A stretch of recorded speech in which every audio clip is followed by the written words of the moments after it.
Hello again.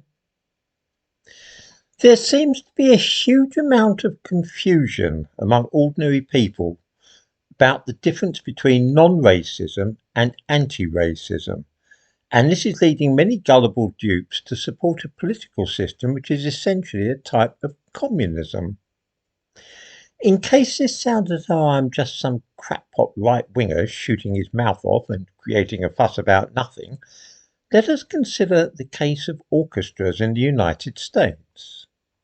This will perfectly illustrate the difference between non-racism and anti-racism. 55 years ago, 95% of the musicians in orchestras in the United States were men, and they were, almost without exception, white. The reason was simple. When auditions were held, those selecting the musicians they wanted could see if the people playing were men or women, black or white, or whether or not they could recognise the candidates for becoming members of the orchestra. Sometimes they chose people whom they knew, the sons of friends perhaps, or pupils of some famous person. In 1969, two black men accused the New York Philharmonic Orchestra of racism. At that time, there was just a single black person in the orchestra. This sparked a wider debate about both racism and sexism, and led to blind auditions.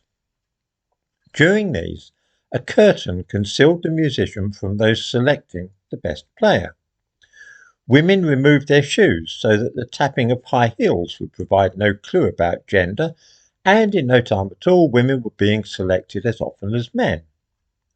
Half the musicians at the New York Philharmonic are now women. There is, though, still just a single person in that orchestra. This, then, is non-racism and non-sexism. No racial prejudice or misogyny can possibly be at work, and everybody is competing on a fair and equal footing. For most of us, this is the ideal situation. Racial prejudice has been wholly eliminated from the process. Blind recruitment has been used in selecting which job applicants are called for interview as well, by removing names from the applications, and also in university admissions it's done. Something which always emerges is that although this means that men and women are chosen more or less equally, black people are not. Their CVs and personal statements alone are not usually sufficient to persuade interviewers that the black candidates were of a high enough quality to summon for an interview. Despite doing away with racial prejudice, black people still cannot get on, whether it's getting a place in an orchestra or a top university or securing an interview for a high-paying professional role. Blind auditions, blind recruitment do not help black people get on in the world, but they do help women. If the problem is not racial prejudice on the part of individuals, say the anti-racists, then it must be a wider problem, one of an unjust society which is preventing black people from becoming educated or learning to play the violin or whatever. In the description to this video, I give a link to a piece from the New York Times in which it is argued passionately that blind auditions have failed black people, and that the answer is to make a conscious effort to select members of an orchestra based on racial grounds, on skin colour. In other words, because a quarter of the population of New York are black, then a quarter of the musicians in the New York Philharmonic should also be black, and black musicians should be chosen even if they cannot play as well as white people or those of Asian heritage. In fact, anti-racism is the very opposite of non-racism. In non-racism, individuals are chosen purely on merit or talent and not on skin colour.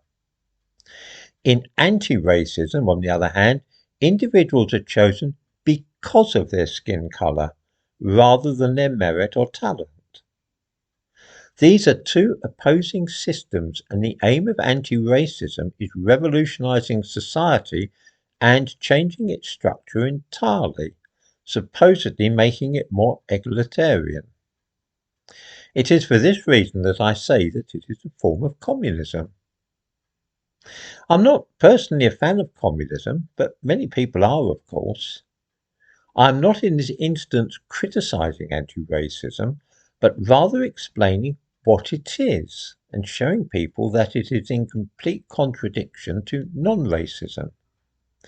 People must decide for themselves, I think, whether they favour non-racism, where skin colour is irrelevant, or anti-racism, where it is crucial.